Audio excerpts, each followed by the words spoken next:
Time now for your forewarned weather with Cedric Haynes.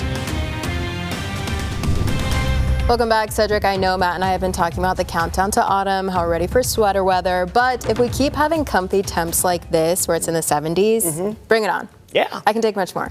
Well, it's just that when it was hot, I yeah. was like, I'm dying. Well, you know, the good news about that is the 80s return starting tomorrow. So, yes, course. but you get this afternoon. I spoke to you soon. No, well, you know, enjoy this afternoon, and then we'll gear up for more warmer weather, but it won't be too warm. So that's the good news, at least here.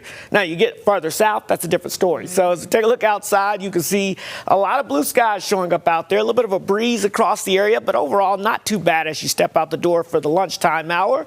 If you've got any plans outside, for most of us, it will be dry as well, which is some good news. Let me show you the temperatures out there. 68 degrees in Logan, 66 in Provo, 72 degrees in Salt Lake City. We've got temperatures around 70 in Emory, 74 in Milford, 73 in Moab, 75 in Blanding, and 82 degrees in St. George. All right, let's talk about this weather map here. High pressure ushering in some drier air from the north, and that's drying out most of the state, but we do have this low pressure still situated off to our east, but it's close enough.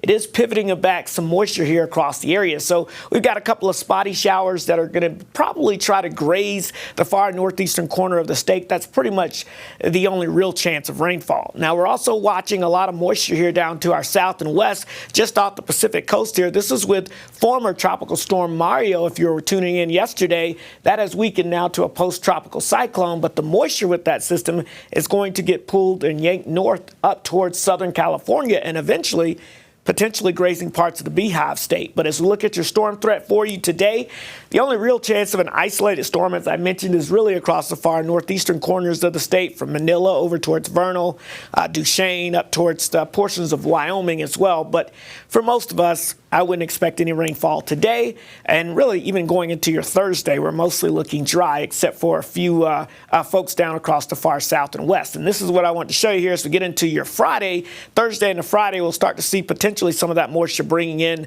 some of those isolated storms across the far south. All right, so as we take a look at your futurecast here and talk about things here, timing it all out for you, you can see, again, today, we're quiet until late this afternoon. We could see an isolated shower or two across the northeast, but that's, again, about it.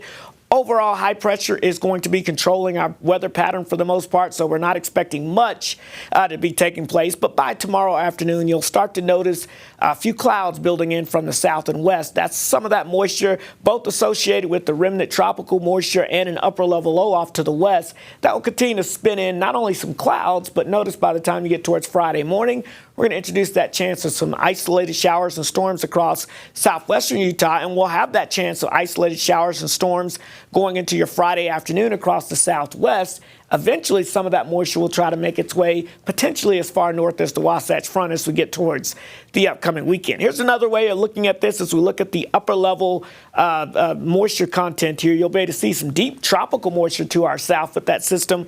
But then as we go into your Thursday evening, Thursday night, we start to see a little bit of that moisture starting to sneak into the south and west, and then it overspreads the rest of the state here as we go into the weekend. Now, this is the upper level moisture, so it doesn't mean everywhere you see green it's going to be raining, but does mean that we're going to have the moisture around to possibly squeeze out some isolated showers and thunderstorms out there. By Thursday, you can see the heavy rainfall threat just to our south and west, but places that don't typically see heavy rainfall, places like LA and down towards Southern California, will have a decent shot of seeing some of that heavy rainfall developing out there. And by Friday, again, we'll try to shift some of that into southwestern Utah. So places from Beaver over towards Escalante, back down towards Cedar City, Kanab over towards St. George, you'll start to increase that chance of showers and storms.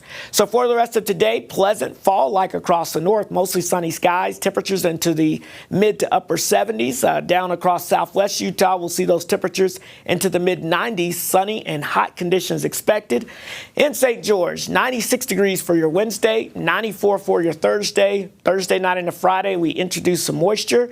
Otherwise, temperatures hovering around 90 for the weekend. The Wasatch Front below average for one more day. Then we're in the 80s for us by Thursday into Friday, and then isolated storms possible by the weekend. Listen. Cedric, thank you.